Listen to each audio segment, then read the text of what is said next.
রওনা দিচ্ছি।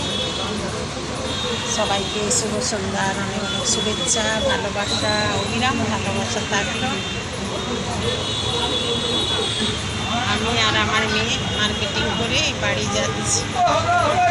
প্রচুর ভিড়, রাস্তাঘাটে প্রচুর যানজট।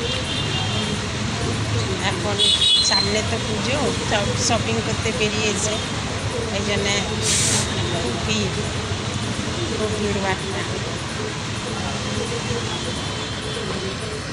কেনাকাটা করে নিলাম, এবার বাড়ি যাব।